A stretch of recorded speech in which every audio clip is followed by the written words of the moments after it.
চলো তাহলে শুরু করা যাক। আশা করি থাম্বনেল থেকে বুঝেই গেছো যে এটা কোন মুভির টেলার রিভিউ হতে চলেছে। তো মুভিটি সাধারণত তেলেগু ইন্ডাস্ট্রির মুভি। আর মুভিটির মেন চরিত্রে অভিনয় করছে সাউথের সুপারস্টার সুরিয়া। আর ভিলেনের চরিত্রে অভিনয় করতে দেখা গেছে ববি দেওল, যাকে আমরা লর্ড ববি বলেও অনেকে চিনি। তো মুভিটির এক কথায় যদি ডেসক্রাইব করতে হয় মুভিটির টেলারটাকে, অসাধারণ, জাস্ট অসাধারণ। তো বাকি যদি বলো সুরিয়ার অ্যাক্টিং, সেটা অ্যাজ ইউজুয়াল যেরকম ওর প্রত্যেকটা মুভিতে ওর অ্যাক্টিং থাকে তার থেকে একটু বেটারই বলবো আমি। কম তো আমি বলতে পারবো না, আমার একটু বেটারই আমার কাছে লেগেছে, তো আমি বেটারই বলবো।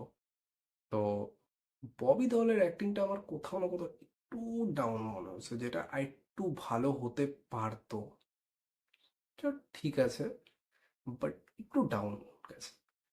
বাকি ভিএফএক্স একদম ঠিকঠাক মুভির। আর মুভিটির কয়েকটা জায়গায় সুরিয়ার যে এক্সপ্রেশন, সেগুলো নিয়ে মানে তো বলার মতনই না। ওগুলো মানে হলে সিটির পর সিটি পড়তে থাকবে ওই ওই জায়গাগুলোতে, তখন ওই সিনগুলো আসবে না, সিটি মারবে অডিয়েন্সটা উঠে চেয়ার ছেড়ে।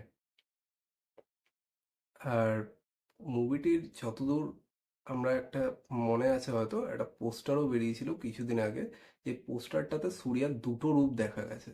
তো হয়তো কোনো না কোনোভাবে মুভিটি পাস্ট এবং ফিউচার দুটোকে রিলেট করেই বানানো হয়েছে, যেখানে টেলারে একটা পোর্শনই দেখানো হয়েছে আর আরেকটা পোর্শনকে হাইড করে রাখা হয়েছে, যাতে স্টোরিটা আমরা কেউ ধরতে না পারি যে স্টোরিটা কি। কারণ এখন তো ম্যাক্সিমাম মুভিতে এটা দেখা যায়, স্টোরি খুব কমন, টেলারেই স্টোরি বোঝা যায় সে মুভির কি হতে চলেছে।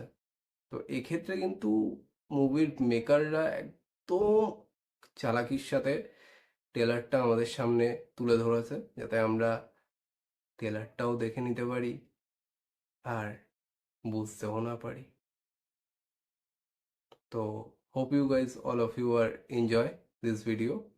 তো এটা আমার চ্যানেলের প্রথম ভিডিও, তো তোমাদের সকলের যদি ভালো লাগে তাহলে প্লিজ সাবস্ক্রাইব করে দিও আর বেল আইকনটাকেও প্রেস করে দিও।